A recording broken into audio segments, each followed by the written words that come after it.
Happy Monday and welcome into the newest edition of the Caught Stealing podcast here at Fantasy Alarm. As always, Colby Conway at Colby R. Conway on X. And with me here is Matt Selz at the Selz Man over on X. Matt, I got two questions for you right away. One, how are you? Secondly, what a deal by the Baltimore Orioles. I'm good. We got the first NASCAR race of the season underway, got bumped up. Hopefully, those of you who are listening in Southern California or all of California are doing all right with all the rain you're getting and then the bomb cyclone up in the mountains and all that. But I'm good. Had that. We got some big baseball news over the weekend. And yeah, man, the Orioles, it looked like it was going to be just not a very good offseason for them, right? Everybody knew going into it that they needed another ace caliber arm to anchor that rotation that kind of came out of nowhere last year. And people were like, well, they haven't signed Snell and they missed on, some other big names. And then boom, on a random night, nobody's expecting any baseball news. We get Corbin Burnes has been dealt to the Baltimore Orioles for what? A couple of throwaway prospects and a competitive balance round draft pick that nobody, mostly nobody knew that you could trade, right? So there go the Brewers trading their ace with 1 year left on his deal, so it is kind of a rental. For Joey Ortiz, who is pretty solid middle infielder, like he's very good defensively. The tools play pretty decently. He's not like an overly offensive middle infielder. Problem is he's blocked in Baltimore, right? We all know they've got a ton of infield bats. Joey Ortiz wasn't going to crack that. And then DL Hall, who had kind of fallen out of favor because they don't know what to do with him, right? Drafted as a starter, supposed to be probably a number 2, number 3 starter from the left side. Can't stay healthy, can't control where his pitches are going, moved him to the pen, still didn't really work out. So maybe Milwaukee can work their magic. So we'll see. But overall, I think it's a great deal for Baltimore. They get Corbin Burnes, one of the best pitchers in baseball, at a very nice home park.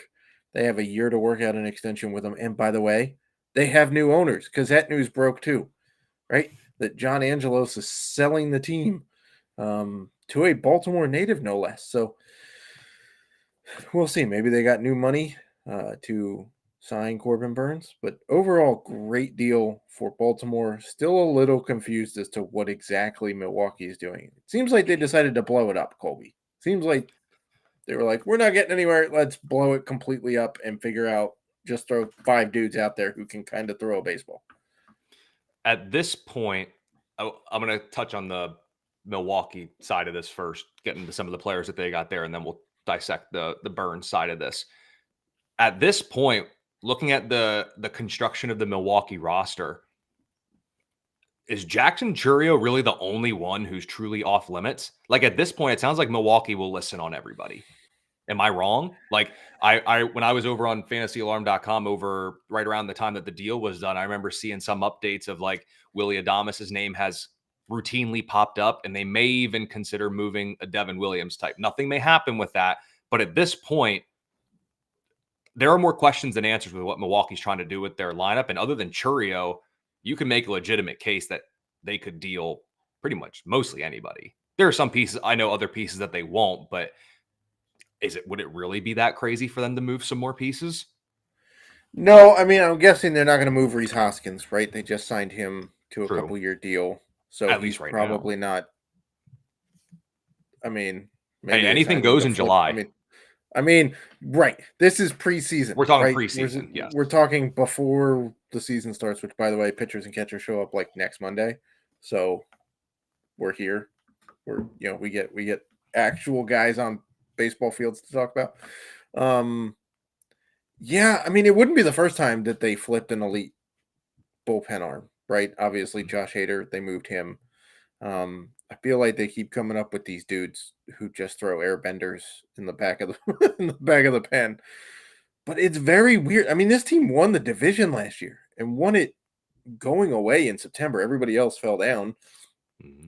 And it's not like the Cubs have made huge moves. I mean, yeah, they signed Shoto Imanaga and they took the Brewers manager away from them, but that's really it. They haven't re-signed Cody Bellinger yet. Um, the Reds have been gathering infielders, but you can only play 4 of those dudes at a time, so Hmm. that really helps all that much. Um, the Cardinals got the most mid rotation ever assembled. So it's just weird to watch a team that won the division just go, no, we're blowing it up. It's complete. And I wonder if they got to keep Craig Counsell, if they would have made these moves. Maybe. Oh, and they lost David Stearns too, their Hmm. GM, because he's now with the Mets. So Yep. I wonder if that kind of triggered it. Like, we got to rebuild this thing. But I'm with When we you. look, Jack Curio may be the only guy aside from Reese Hoskins who doesn't get yeah. moved. Yep. It would be very interesting to see. We'll touch on the pieces here quick. DL Hall, you and I talked before we started recording. There's some upside with him, and I wrote about it over at Fantasy Alarm in the breaking news piece going over the trade when it happened. I love the strikeout ground ball archetype as a pitcher. Yes. That's what DL Hall can be. However, you and I are both in agreement. Milwaukee will trot him out as a starter to begin the season. I mean, they have to. They Correct. don't have enough. I mean, they got Freddie Peralta, and can you tell me who's number 2 in their rotation? Well, from Without there, Googling. no, well, I wrote the player capsules, which you'll see coming out soon over at Fantasy Alarm, but they got some SP4, SP5 types competing for I mean, SP2 and maybe Jacob SP3 gigs. Mizrowski comes up. I don't know, but it's Yeah, Freddie it's Peralta and ugly. just question marks. It's ugly. So DL Hall, wouldn't be surprised to see him move back to a reliever role, probably in the summer months. That would be Yeah. my thing there. When it comes to Joey Ortiz, he was an interesting one because the team already has Bryce Terang at second. They got Willie Yes. Adames at short. Andrew Monasterio is going to be the third baseman. That would seem the most likely. Andrew Monasterio should not keep Joey Ortiz out of the Correct. lineup long term. I mean, to Given be what fair, Ortiz showed I'm last not year, crapping on could you see Ortiz start in the minors though? I could see it for Yes. a couple weeks, I and then have he's him coming up and just he's playing third. outside. Yeah, I have him just outside my top 100, but some folks have him inside their top 100. So it's not like he's a terrible prospect. He's like, I think Right. in my updated rankings, he's 4th best Brewers prospect. Mhm. So it's not like he's atrocious, but I don't know. I think you're asking the bat to do a little bit at third base in terms of what we normally think of as third baseman. Doesn't mean you actually have to. If he can field the position, I think that's all Milwaukee cares about. But yeah, I think he probably starts in the minors, gets some time at third base, probably moves over there, unless their plan is to move Terang to third base Or trade Adames, and then Ortiz just slides or in at trade short. Adames. Yeah. So that's what you're looking at there. Now let's talk about Corbin Burnes. I wrote about it in the article. He's the third starter off the board in NFBC formats. There's not really much room to move up. You can't put him above Garrett Cole. You can't put him above Spencer Strider. 3 is as high as you're going to see Corbin Burnes go. To me, Matt, I wrote about it in the draft guide. If you haven't checked it out, here's a free spoiler. Corbin Burnes is my biggest starting pitcher bust candidate this season.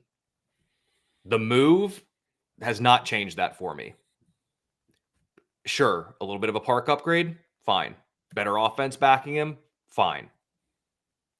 I can't get over his ability to miss bats over the past couple years has decreased each season. Yes. I am worried that if he comes in, he should give you plenty of innings, so I know that's going to help. But if his ERA is in the mid threes again, his strikeout rate drops a little bit closer to an even 1 per inning, so a 9.0 K per 9.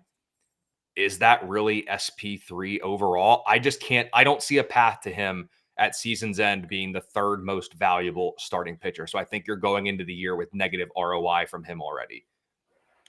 I know it's a contract year. I know people love that narrative. I can't do it though. I think that's fair. Let me play devil's advocate a little bit.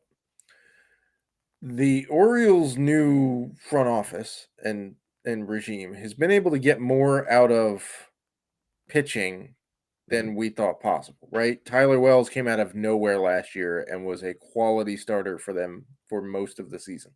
Kyle Bradish is like the hot name buzzing around this offseason. People think he could be like an SP1 option, which I don't see, but like the hype train has gotten huge on Kyle Bradish. So perhaps Corbin Burnes stuff could use some tweaking. Maybe switching to Adley Rutschman and mixing up the pitch mix helps a little bit. Not saying it gets me there. The other thing to be concerned with, to your credit, is that yes, Baltimore's home park is great for pitching. The rest of the AL East is not. Neither are those offenses, right? He's going from an NL Central, which we have long crapped on the offenses in the NL Central, right? Saying basically the Cardinals offense has the two best bats in Goldschmidt and Arenado for a while now.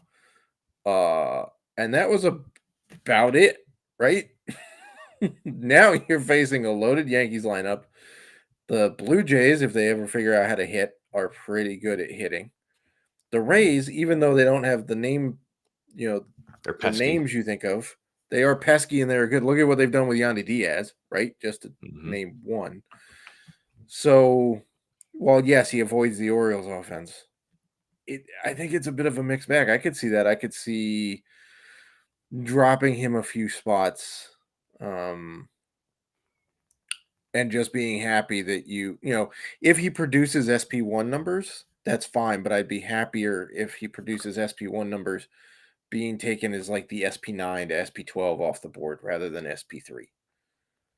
Yep. And that's the thing. It's, again, a lot of times when we talk about busts, I wrote about it in the article. So if you don't have the draft guide, go check it out, fantasyalarm.com. I'll give you more information about that here in a second. But when it comes to busts, I'm not saying he's going to go out there and post a 5.5 ERA and suck. He's not going to be Patrick he's going to have a terrible year. Correct. What I'm saying is, again, with Burnes, I don't hate the player. I hate the price. That's where my bust thing comes in. Corbin Burnes is a very good pitcher. He gives Baltimore a legitimate three-headed monster at the top of that rotation. Correct. He's just not the third best starter in fantasy. And if Grayson Rodriguez is fully healthy, that team could really be going places. As if they weren't already. I mean, yeah, they're going to be a problem for a while. Yeah. Fellow AL East folks, it's I going would to be agree a problem with that for a while. And then other pitcher news that we had. So also, as mentioned in the Fantasy Alarm Fantasy Baseball Draft Guide, go to fantasyalarm.com/pricing/draft guide. And if you want the draft guide only, you'll see it there that you can purchase. You can also just get the 2 cheat sheets or join All Pro. Talk with Matt and I in the Discord, get questions answered because draft season's right around the corner. Head over to fantasyalarm.com to check that out. But another bust, I'm basically just going to give out every single player I wrote about in these articles, but you should still buy the draft guide to see the other ones. Walker Buehler was a bust candidate of mine, not his first, second Tommy John surgery. He's coming back from that. He's only thrown a couple more innings than Matt and I have over the past couple of seasons. And he's now, I believe it's been confirmed, he will not open the year in the rotation. He's not going to be with the team to start. Correct. You just can't draft him at price. I understand when he's healthy, he could be very, very good, but I wrote about it in the draft guide. I tweeted about it the other day. The Dodgers don't care about Walker Buehler in March. They don't care about Walker Buehler in April. They don't care about Walker Buehler in May. They don't care about Tyler Glass now in those months. He'll be fine. Don't worry. But all they care about is October. Look at the construction of that team. This team is treating it like the NBA. They know they're making the playoffs. They don't care what happens in the first 50 games of the season because you know what? They could trot out you and I at the rotation and probably have a chance of winning games because their offense is going to score 11 runs. Like, they don't care about Buehler in the early months. So fantasy managers at his price, you can't do it. Correct. The one thing we've learned to take from Dave Roberts is when he says he's going to slow roll a pitcher, believe him, because they always do, right? It would make no sense to go trot out Walker Buehler, who hasn't pitched since August of 2022, to go trot him out anywhere close to opening day and go pitch us 180 innings It doesn't make any sense. So whether he starts down in extended spring training, the Arizona complex, um, works his way up with, I'm sure it's going to be several minor league rehab starts. So those of you who live near um, Dodgers minor league affiliates, aka in Oklahoma, because two of them are fairly close to each other in Oklahoma. You may see a decent amount of Walker Bueller this year that you didn't think you were going to see, because I don't think that he is fully up with the team until like maybe June. Maybe. It could be a little bit. 65 innings in 2022, and I believe last year he had what, like one minor league appearance for like an inning or two, and that I was think it. so. They were going to try and get him back for the playoffs, and then they were like, "Yeah, not worth it." So, Yeah, yeah, I agree with you. I mean, if you look at the NL West, who do they really have to beat to make the playoffs? The Diamondbacks. Arizona. I don't think San Diego has the pitching to do it. I mean, they've got 7 guys who can close ball games, but I don't know who's starting 3 out of every 5 games for them. Um, The Giants are a big old question mark. the Giants are question mark, and the Rockies, I'm sorry, you're still rebuilding, but like you're the Rockies. Yeah. So they really only have to beat Arizona. Can they? Perhaps they did it last year. I don't see why they couldn't again this year. Arizona's gotten better. It'll be close. But yeah, they're making the postseason. So all they need is, I mean, it's the same thing with Kershaw. They've basically admitted we're checking in with Kershaw. When he gets closer, we'll probably sign him, and then we'll trot him out there in the second half, and it'll be just fine. But I will push back on something you said at the beginning of the Bueller discussion. Mhm. I'm not sure that even when he's healthy, he is an SP1 or SP2 option for fantasy. His strikeout rate the last 2 years has been dropping. In now, granted, 2022 he did come up. Turns out he had elbow trouble, right? But before then, he was not missing bats. He was relying on his defense to get guys out. He was not pitching very efficiently. Sure, the ERA was still solid because the Dodgers can field baseballs. But if you're looking for an SP1 or SP2, you've got to get strikeouts from those guys. I don't care how good his whip is. I don't care how good his ERA is. Innings eating is fine. If you're not striking dudes out, you're no better than a mid-rotation fantasy starter. So even when he's healthy, he wasn't striking guys out. Whether that comes back when he's healthy now, we'll have to wait and see. But he is a big red flag for me. I'm not touching Bueller this year. And even back in 2021, wrote about it in the draft guide. His peripherals had his ERA north of 3 when his actual Yep. ERA was sub 2.5, but he had a 2.47 BABIP that year. What if Yeah, he was hit. what if a little bit of luck goes the other way? Yeah. And by the way, this is coming from a guy who had him as a prospect in a 21 team league when he was first drafted out of Vanderbilt, and he was outside the top 200 prospects for most people. So Yep. I've liked Walker Bueller for a while, but he's been, decreasing in fantasy value. Yep. So that's some of the key news that we've had since the last time we talked. And Matt, the last couple of weeks, we've been talking about getting back into the fantasy baseball mindset. Football is nearly completely behind us, although we are still pumping out a lot of great football content. I believe it's Coop. It might just be Coop, or maybe some others are doing some of the free agency outlooks and stuff. So if you still want your football fix, check that out. But we're getting back to the fantasy baseball mindset. And this week, Matt, we're talking about quantity of contact metrics. So some of the numbers you see, especially if you go to a site like Fangraphs or even Baseball Savant, you'll see like SWSTR percentage, Z contact, O swing, contact rates. All in all, there's a lot of good numbers there. There's a lot of data that we can use to, again, maybe it's validating preconceived thoughts or opinions that we have on players. But let's do it this way, both in terms of preseason when you're preparing for drafts, as well as once you get into season. How do you use some of these metrics for your teams? Like mainly, like for me, I really like swinging strike rate and contact rate and O swing rate, aka outside of the zone. Those are the ones I kind of look at the most. But I'll kind of let you die. I'll give you first crack kind of explaining these metrics and how you use them for your fantasy teams. Yeah, so I guess the key for me is there are a lot of different contact metrics. They're all trying to tell you different things. I like using total contact metrics. Why? You have to make contact with the baseball to have anything to happen with it, right? You can't hit a home run if you miss the pitch. Can't get on base if you miss the pitch unless it's a walk, obviously, or catcher interference or whatever. But generally speaking, you have to make contact with a baseball to produce some sort of outcome that gets you on base or helps you for fantasy, right? Mhm. So that doesn't mean that the guys with the highest contact rates will put up the highest batting average.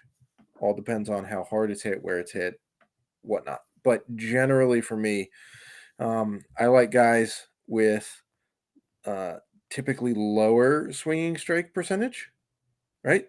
Means that they're more patient and generally speaking, higher total contact rates because I'm not sure the actual if you line them up exactly how they would match up, but typically I've found that the guys with the higher total contact rates uh, are the ones that, generally speaking, have better run production, better home run totals, and solid batting averages. As for making contact outside of the zone or inside of the zone, because that would be O contact or Z contact, I mean, it matters less to me, I guess. But I mean, do you have a preference when it comes to that? In terms of contact, I do like the overall contact rate. I like zone contact a little bit because if you can't make contact with pitches in the zone, Right. regardless of what your numbers look like, it's not going to be sustainable. So Right. I like high You zone can't be contact the rates. greatest bad ball hitter and not make contact with fastballs down the middle. Exactly. And really, Yep. when it comes to O swing or, like O contact, Z contact, stuff like that, the one I really like is O swing. So swings outside of the zone. How willing are you to leave the strike zone? Because depending on what your walk and strikeout rates look like, that gives me an idea of is this sustainable or not? If you have a very high chase rate. I think you see on Baseball Savant, I think they call it chase rate. But if you leave Yeah. the zone Basically often, O swing. you will get exposed at some point. They're going to catch up to you. Pitchers will catch up to you. If you fall behind, you're in trouble because you're willing to leave the zone more frequently. So if it's something where maybe a guy, let's say, well, let's kind of use it to really validate it. Let's say someone has a 30% strikeout rate and a 4% walk rate, and they're above league average in terms of O swing rate. I have no reason to believe those numbers are going to change Correct. because you're Because not you've willing to take proven ball that four you're and you're right. going to swing at strike three.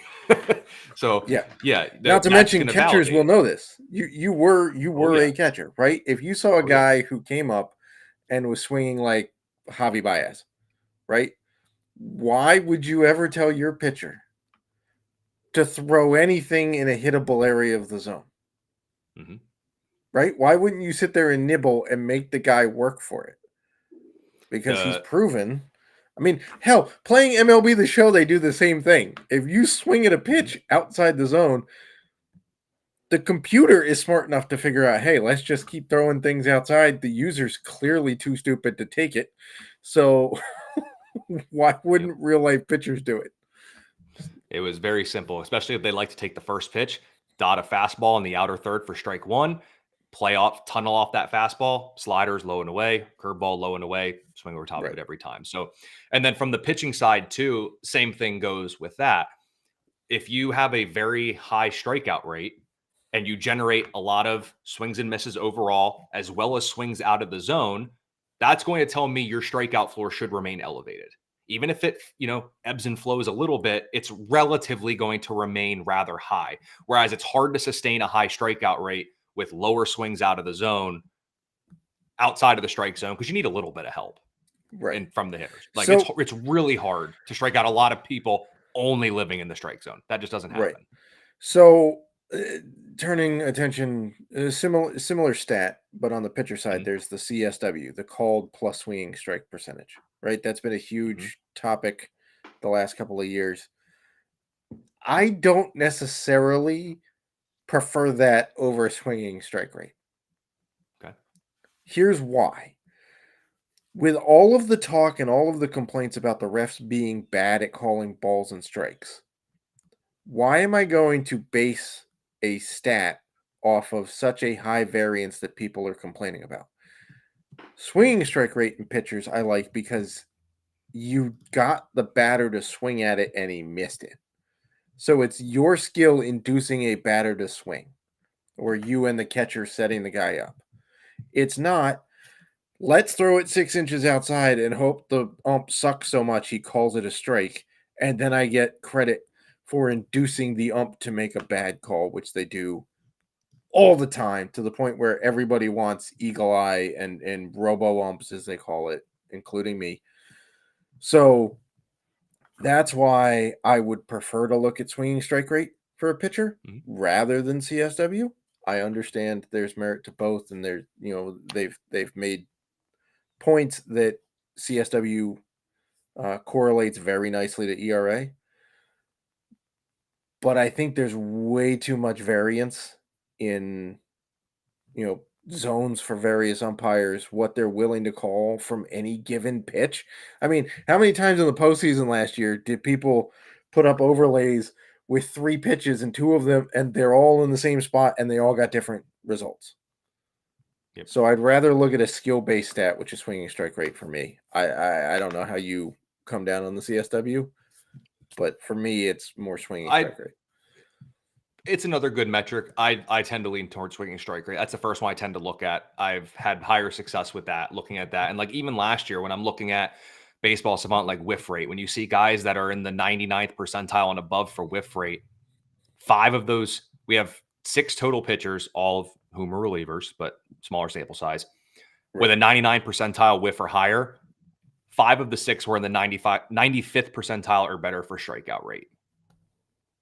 Like whiffs, and then you got Spencer Strider there, 98th percent whiff rate, 95th percentile chase rate, 99th percentile strike rate. There's a couple outliers that do show here, like the Aroldis Chapman, 100% whiff, 100th percentile whiff rate, 100th percentile strikeout rate, 5th percentile chase rate. Like there's some interesting stuff, but that's probably because people just sit on a 100-mile-an-hour fastball and they're not going to swing at the slider. Right. He's setting guys up well, but he's not getting anything out of the zone. Yes. Yeah. So there's some interesting stuff when it comes to look at like that. And I mean, a lot of times when you look at those numbers, like that's why I like Justin Steele heading into last year. I'm not trying to victory lap anything, but he had a strong second half where the metrics finally caught up with one another and the production was there. That was enough for me to buy in. It worked last year. Like, again, not trying to victory lap, but you can try to take a look at numbers and be like, hey, this guy may not necessarily be a big strikeout pitcher now, but the swinging strike rate, the swings outside of the zone, he constantly gets ahead of pitchers, very high first pitch strike percentage.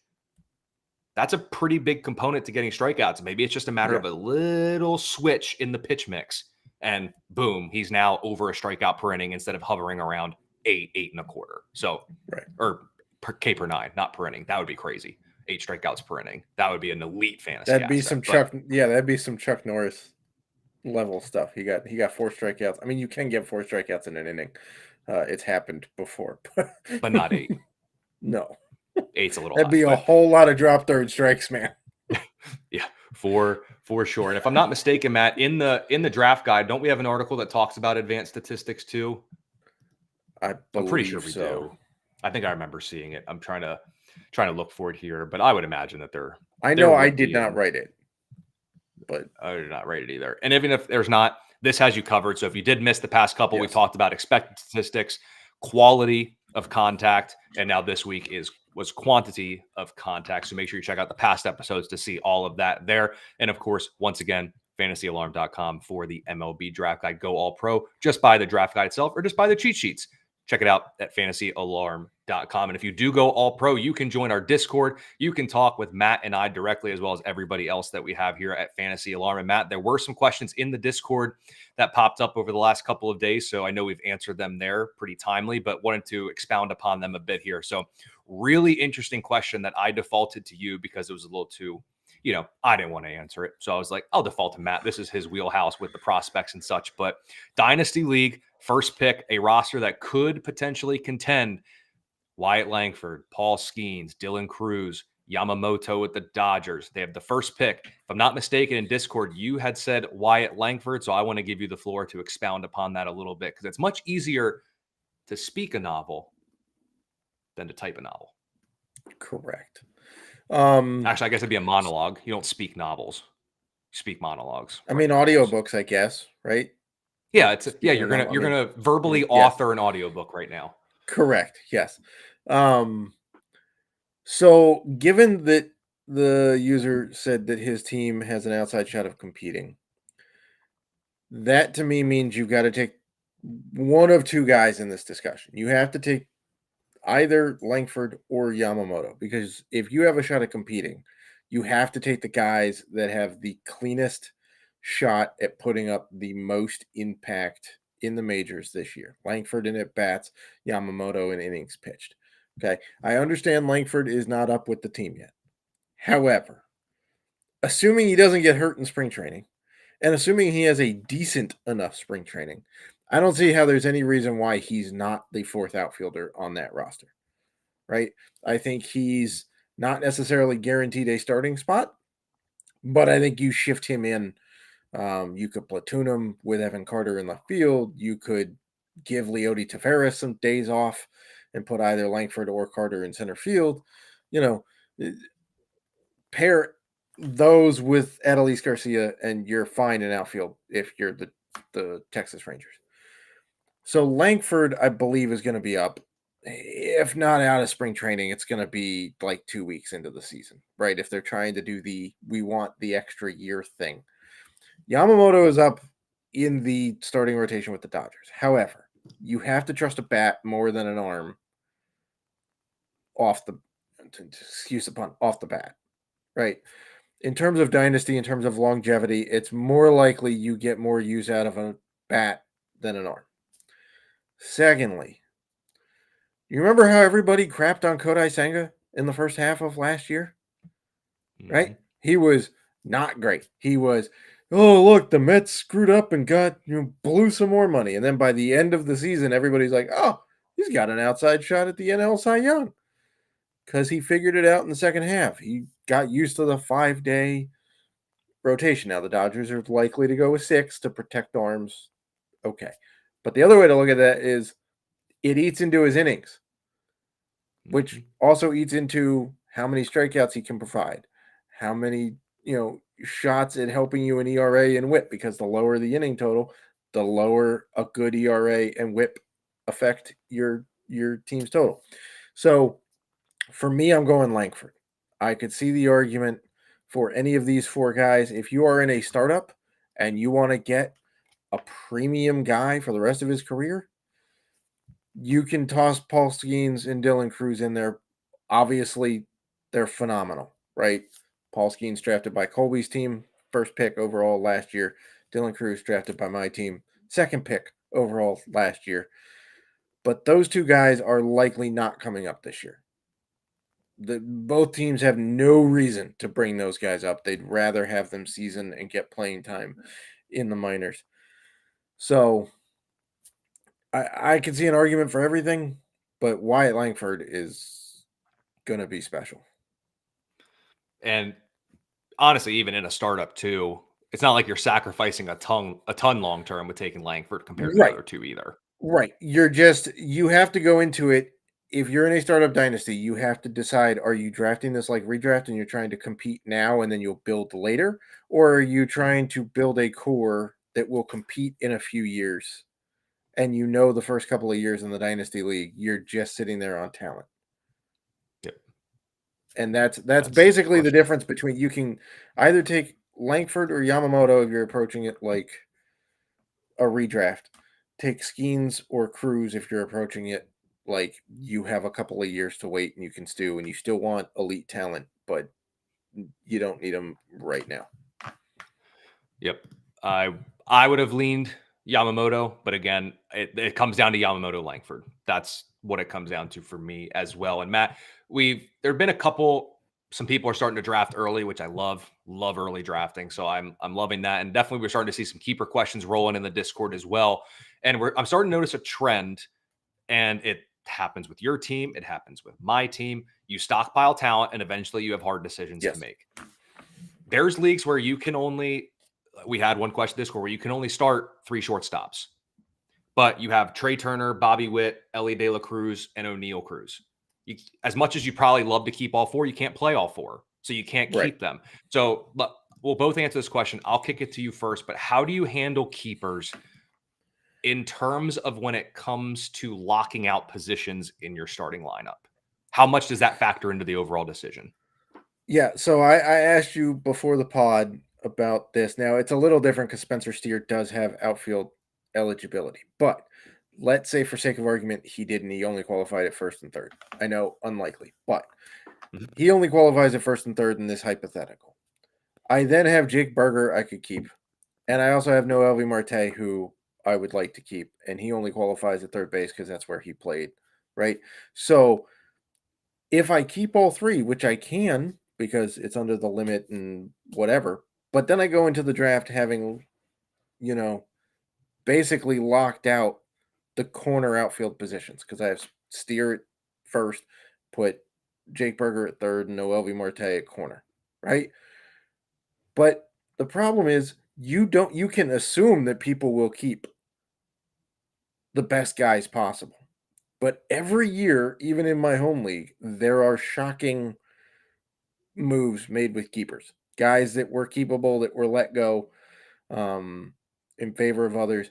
So you don't necessarily know who will be available in the draft. Not to mention, what if injuries happen? Like last year, Rhys Hoskins, like 2 days before opening day, blows his knee out, and now you kept him. Okay, now that guy's useless, and now there's a brand new starting first baseman that's available. Granted, not great, but if you've locked out corner, you have no ability to go and change the flow of your draft, right?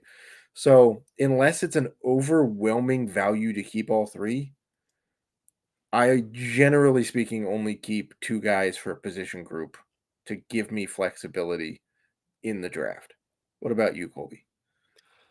Ultimately, what it comes down to how your league's roster setup is. Let's say you're in a 12-team league. Every team keeps 5 players. Quick math says 12 times 5 is 60. The 5 Right. players that you are keeping, you are essentially saying, just to make my point, they're a top 60 player. I know it's probably not overly the case, but that's how we're going to look at it. The top 60 players are being kept. Okay. I know it's not the case, but we're saying that it is. You cannot use a top 60 pick on someone that will not start for your team every single day. Correct. You can't keep 4 shortstops if you can only play 3. It's not about having the best bench. The only caveat to that is if it's something with like, I'll use O'Neal Cruz for the example. If they say that he's going to be the team's second baseman, he doesn't have that eligibility yet.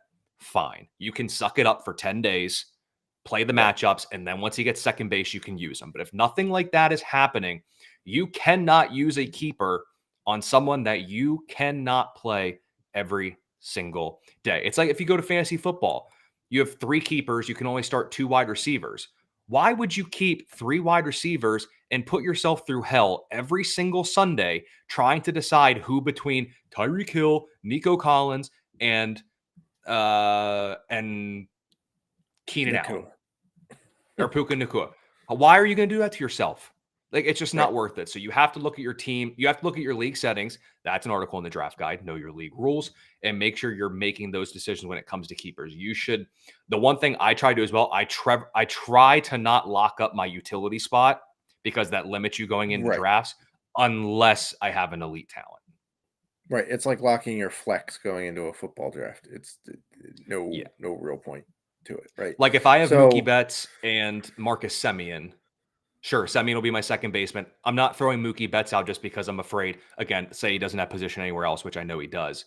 I'm not going to throw Mookie Betts in there just because I don't want him to be my utility. He's one of the 5 best utility guys you can have. So, like, I'd be okay in that regard. Again, if there's overwhelming value, then you make that move, right? Yep. But you don't just keep a guy because you like the name. You have to have and this is where multi-positional guys come in very handy. Obviously, Spencer Steer counts as an outfielder. Keeping him. Sorry, home league, if you're listening to this, Spencer Steer's not available.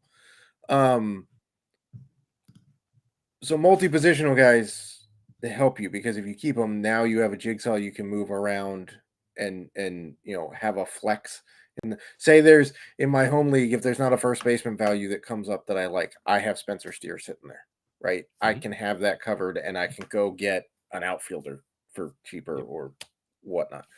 But you can't, if a guy only has one spot, you can't lock that spot with no flexibility going into the draft. You just can't do it. Absolutely. I will agree. I'll agree there. Maybe next week we'll dive into being sure not to overvalue multi-positional players. Maybe we'll talk about that next week. Yes, because that's easy to do. That's It's very very easy to do. It's very easy to do. very easy We'll to talk do. about that next week. But for those that know the Fantasy Alarm Fantasy Baseball Draft Guide, you'll know that Howard Bender and Jim Bowden oftentimes do divisional previews. They call them front office insights for each of those. They're essentially divisional previews. Those are very good. But Matt and I, we want to do a different spin on it. And we're going to have a little bit of fun with this. So this is going to be a challenge that we are going to do for each division. So we're going to do the NL East first in this division preview / challenge. But here are the rules for this challenge. And make sure you listen closely because we want to see the teams that you construct as well. You may have known in the preseason with football, it's really fun to take the teams, take a quarterback, running back, receiver, and tight end from the 4 teams in each division. Can't duplicate positions, can't duplicate teams. We're going to do the same thing for baseball, but Matt and I, we wanted to make it difficult because otherwise you're not going to get out of the second round until everyone's been taken. So here are the rules. Cannot duplicate positions. So, for example, you can't have Juan Soto and George Springer because they're both outfield. Can't do Juan Soto and Gleyber Torres because they're both Yankees. Here are the rules in terms of players' ADP. We're going off NFBC ADP dating back to January 1st, 2024. The player must have an ADP outside of the top 175 players except for catcher. Anything goes at catcher. Do you want JT Realmuto? You can have him. Do you want William Contreras? You can have him. That's fine. But then you can't use that team again. And what we're going to do, because it's a little hard with 5 players and really only 2 pitchers to go with categories, we are going to go off of ESPN's standard scoring for head-to-head league. So it's 1 point for a run scored, 1 for total base, 1 for RBI, 1 for walk, -1 for strikeout, +1 for stolen base. And on the pitching side, it's 3 per inning pitched, aka 1 per out recorded. -1 for hit allowed, -2 for earned runs, -1 for a walk. You get 1 for a strikeout. You lose 2 for a loss. You get 2 for a win. You get 2 for a save. But we're also going to do, you get 2 for a hold. Because when it comes to relievers, we may not be able to get closers. So then we got to pick high leverage relievers or maybe relievers who are starters. So we are starting with the NL East. Matt and I almost had a duplicate, but we didn't. We will score these division by division. And we will put together, I will put together a spreadsheet. So we'll track this throughout the season and we'll see who wins what division based on that scoring at the end of the year. We're going to put these in a spreadsheet and then track it. Obviously, you can't make a league based off of this because you can't have 6 catchers and, whatever. So, we'll score this. We'll keep it going throughout the year. Yep. And then if you, again, I'll have the tweet out. So make sure you see my Twitter by the time you're listening to this at Colby R. Conway on Twitter, or I guess it's now X. And you can submit your lineup and we'll keep track of that as well. And we'll see who wins at the end of the season. So Matt, let's go first next 7 to 10 minutes, something like that. We can knock this out. I'll let you go first with your catcher. So I'm going to go a little bit homerish here with my Nats, and I'm going to go K-Bear. Well, you had to at least once. I had to at least pick a Nat, you had right? to. I had to. Yep. I'm required by the rules of this division to pick a Nat. So I'm going to go with K-Bear. Obviously, Realmuto's out there, but I wanted to stay more towards the spirit of the ADP rule and get more of a value rather than, obviously it's Realmuto, one of the 2 best catchers in baseball. So, Ruiz, one of the best young catchers in baseball, solid average, pretty decent pop. Depends on the rest of the lineup, how much run production he'll get, but he plays an awful lot. So yeah, and right now, as of last night on Sunday, February 4th, his ADP was 142. Yep. I originally had Realmuto, then I struggled to find Philly's values. I switched to K-Bear Ruiz, but then there was a different little roster construction that I liked. So I don't even have this written in the show sheet, so you have no clue who I'm picking. But I'm going ADP since January 1st of 146. I'm taking Francisco Alvarez, massive power, 25 I homers thought last about year, him too. double-digit barrel Yeah. rate, 91st percentile max exit velocity. A dip in the second half in his numbers really tanked his numbers for the season, but he had a strong first half from when he was playing. I'm buying the power. I'm going to go with Francisco Alvarez, and we'll serpentine this. That way you don't have to go first There each you go. time. So I'll go with the infielder. I'm going to go Orlando Arcia. This is probably my least favorite pick, if I'm being honest. I needed a Brave. There's not much value in the Braves. It is hard to find value.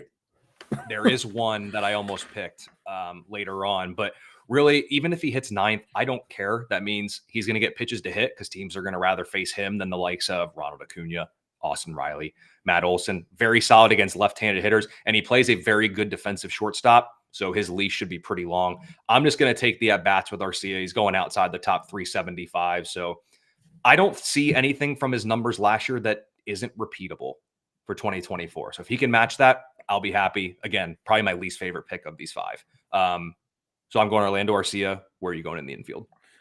I am going with a former Nat and former Pirate, Josh Bell. Switch hitting first baseman. The average was down a little bit last year, but I think that was mostly because Cleveland sucked as a whole, and he got to Miami, started doing better. I think he gets a bump in his average this year. BABIP kind of showed he was a little unlucky because if you look at his barrel rate, if you look at his hard hit rate, if you look at the metrics, he was basically hitting it about where he normally does, just a little unlucky there in Cleveland. The pop is pretty decent. So in terms of a guy who could be a starting first baseman in a fairly shallow position, he's going pretty deep in drafts. So I'll take Josh Bell, who's locked in the middle of that Miami order. Gives you K-Bear Ruiz of the Nats, Josh Bell of Miami. Let's go with your outfielder. This one, I have flip-flopped on this guy a few different times, but writing the player profile for this gentleman kind of changed my tune about him a little bit. I'm going to go with the experimental left fielder for Atlanta, Jared Kelenic, who they got in a trade with Seattle that was kind of under the radar. He actually didn't do terribly last year. He didn't play a full season, but a 253 average, 11 homers, and 13 steals is pretty decent for not a full season. He should get a pretty good run in Atlanta. They don't really have anybody they really want to put in left field aside from him. You don't want to put Ozuna in in the outfield. So I'm going to go with him. He's basically a free square where he's being drafted. He's in a pretty good lineup, obviously. So Kelenic is my pick. He's kind of a wild card, but at this point, they're all wild cards. So, and he's about the best value you're going to find in Atlanta, period. I would agree with that. If you want another wild card, here's a guy going outside of the top 450. He's going to be the third baseman for the Nationals, but he gets outfield eligibility. I love Nick Senzel this year. I know the durability questions are very large. I understand that. He's guaranteed to play against lefties as he's crushed them for the majority of his career. Last year had an OPS over 1,000 against them. And the numbers were pretty good last year, and he's at least appeared in 100-plus games in back-to-back seasons. A little bit of a park downgrade for him coming from Great American, but he's locked into at bats. Downgrade from That's true. That's true. But he's guaranteed at bats.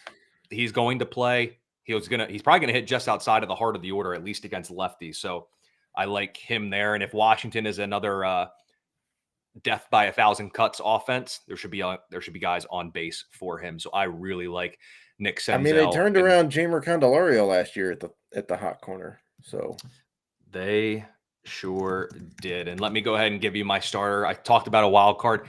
Here's another wild card because I needed a Marlin. Yeah, we're down to slim pickings here, by the way. But it's like Sudoku. Yeah. You got to go take from the teams you didn't take from before. It gets interesting. I was locked into a Miami starter. I do actually really like this guy. I do think he's a good value. I'm going Trevor Rogers. That is where I am settling in. just 18 innings last year, had a bicep strain that sent him to the injured list, but then he hurt his other shoulder while coming back. So that's kind of unrelated to his throwing arm there. But I'm hoping he can capture a little bit of that 2021 magic. I just need a little bit. And through the first 4 starts last year, 24.1% strikeout rate. I like that he was using his sinker more. That should help generate ground balls. His changeup continues to miss bats. It's a bit of a risk. I get that. But if I can get 140 to 150 innings from Rodgers with an ERA in the low fours, he's going to be right around a strikeout per inning, if not over it. I really like the value outside of the top 350. And to be exact, his ADP was 390 since January 1st. So my starter is Trevor Rodgers. Where are you going? So for those keeping track, I have a Met and a Philly spot left to fill. So it comes down to which starter grouping did I like and where's the value in the relievers. And I kind of answered the second question first. So my starter comes from the Mets. It's Jose Quintana. Not great, I know, but his metrics were solid. They aligned with, so last year he put up a 3.57 ERA, granted in 75 and 2/3 innings, but the FIP was right there matching it. And his Sierra was, a little higher than that. But I will take, as long as he stays healthy, which he should, which, you never bank on somebody getting hurt, obviously. But if he stays healthy, he's about 160 innings. He should be low fours ERA, which isn't going to kill me in this environment. He strikes out a decent amount of guys. And, the offense for the Mets should get him into spots where he can win some games. So it's not great. It's not a high upside option, but I had already marked off the Marlins. Otherwise, I would have gone with maybe Sandy Alcantara, who was going outside the top 175. But yeah, Jose Quintana, right? We all need kind of an innings eating guy who can just go accumulate some stats. So that's where I'm going for that. And then that leaves me with relief pitching. You and I are going to go with the same team here. Sure but are. We're going to take opposite sides of the debate. And I'm going Orion Kerkering because we're counting holds and saves. So I'm fine in either role he has because he's going to be a high leverage guy for them. He struck out a bunch of dudes last year across the minor leagues, and then his cup of coffee in the majors and in high leverage situations in the playoffs. I think Alvarado isn't going to hold the closer role all season, or at least going to need spells out of it. So I'm going to get some bonus points there. Kerkering can also get wins in the role he's in. So I like him as kind of a jack of all trades, high strikeout reliever. And since it is saves and holds, that's why I'm okay going with Alvarado. I mean, he's had 20 plus saves plus holds each of his 3 seasons with Philly. Strikes out a ton of guys. Very, very good closer option there. I think he gets the role to begin the year. We'll see if he can hold it, but 2 straight years with a strikeout rate above 37%, an elite cutter that just makes batters look foolish. So I will go ahead and go Jose Alvarado as my reliever. So that will do it for the NL East. So I'm writing these names in quick so that we can keep this up. But Matt, Keibert Ruiz, Josh Bell, Jared Kelenic, Jose Quintana, and the Big O in Philly. And I'm going Francisco Alvarez, Orlando Arcia, Nick Senzel, Trevor Rodgers, and Jose Alvarado. Let's stick in the NL. So next week we'll do NL Central. Matt, I'm going to make an exception that I get to pick 5 Pirates. Sorry about it. I've already made the decision. It's locked in. So that's what is going to happen. So make sure you tune in next week because it will be talking about what I say earlier. Oh, multi-positional players. We'll talk about that. We'll do some more statistical talk there, and we'll break down maybe the some saves NL talk. Central. Yeah, maybe we could do some saves talk again. So we can look into that. But of course, in the meantime, head over to fantasyalarm.com. Get your hands on the MLB Fantasy Baseball Draft Guide that we have over there. Cheat sheets, sleepers, busts, prospects, rankings, everything you need. And if you go all pro, you can talk with Matt and I in our Discord channels. You got a draft coming up, keeper questions. We will be there to help. So make sure, again, as you're listening to this, if you haven't done so already on YouTube, like, subscribe, all of the good stuff that you hear everyone say. Make sure you do that so you get up to date with the newest content coming out. And we will see you next week with the newest edition of Caught Stealing